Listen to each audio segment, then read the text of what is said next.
لیکن تمہاری والا میری ہوگی۔ بریرہ اپنے مالکوں کے پاس گئیں اور ان سے اس صورت کا ذکر کیا، لیکن ان لوگوں نے والا کے لیے انکار کر دیا اور اس پر راضی نہیں ہوئے۔ جب وہ ان کے یہاں سے واپس ہوئی تو رسول اللہ صلی اللہ علیہ وسلم بھی تشریف فرما تھے۔ انہوں نے کہا کہ میں نے اپنے مالکوں کے سامنے یہ صورت رکھی تھی، لیکن وہ کہتے تھے کہ والا انہی کی ہوگی۔ نبی صلی اللہ علیہ وسلم نے بھی یہ بات سن لی اور حضرت عائشہ نے آپ کو صورتحال سے آگاہ کیا۔ آپ نے فرمایا تو انہیں خرید لے، تو انہیں خرید لے اور انہیں ولا کی شرط لگانے دے، ولا تو اسی کی ہوگی جو آزاد کرے۔ چنانچہ عائشہ رضی اللہ عنہا نے ایسا ہی کیا۔ پھر رسول اللہ صلی اللہ علیہ وسلم صحابہ میں گئے اور اللہ تعالیٰ کی حمد و ثنا کے بعد فرمایا، کچھ لوگوں کو کیا ہو گیا ہے کہ وہ ایسی شرطیں لگاتے ہیں جن کا کوئی ذکر کتاب اللہ میں نہیں ہے۔ ایسی کوئی بھی شرط جس کا ذکر کتاب اللہ میں نہ ہو باطل ہے، خواہ 100 شرطیں کیوں نہ لگائی جائیں۔ اللہ کا فیصلہ ہی حق ہے اور اللہ کی شرطیں ہی پائیدار ہیں، اور ولا تو اسی کو ملے گی جو آزاد کرے گا۔ مقصد باب یہ کہ ولا میں ایسی غلط شرط لگانا منع ہے جس کا کوئی ثبوت کتاب اللہ سے نہ ہو۔ ہاں، جائز شرطیں جو فریقین طے کر لیں وہ تسلیم ہوں گی۔ اس روایت میں 9 عقیہ کا ذکر ہے، دوسری روایت میں 5 کا، جس کی تطبیق یوں دی گئی ہے کہ شاید 9 عقیہ پر معاملہ ہوا اور 5 باقی رہ گئے ہوں، جن کے لیے بریرہ کو حضرت عائشہ کے پاس آنا پڑا۔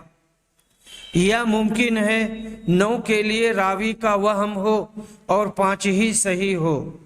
روایات سے پہلے خیال کو ترجیح معلوم ہوتی ہے، جیسا کہ فتح الباری میں تفصیل کے ساتھ مذکور ہے۔ باب اذا اشترط فی المزارعہ اذا شئت اخرجتک۔ مزارعات میں مالک نے کاشتکار سے یہ شرط لگائی کہ جب میں چاہوں گا تجھے بے دخل کر سکوں گا، تم سے زمین واپس لے لوں گا۔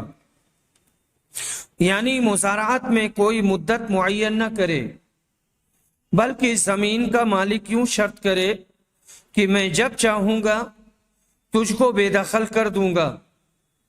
یہ شرط بھی جائز ہے، بشرطے کہ ہر 2 فریق خوشی سے منظور کریں۔ مقصد یہ ہے کہ تمدنی و معاشرتی امور میں باہمی طور پر جن شرطوں کے ساتھ معاملات ہوتے ہیں وہ شرطیں جائز حدود میں ہوں تو ضرور قابل تسلیم ہوں گی، جیسا کہ یہاں مزارعات کی ایک شرط مذکور ہے۔ حدیث نمبر 2730۔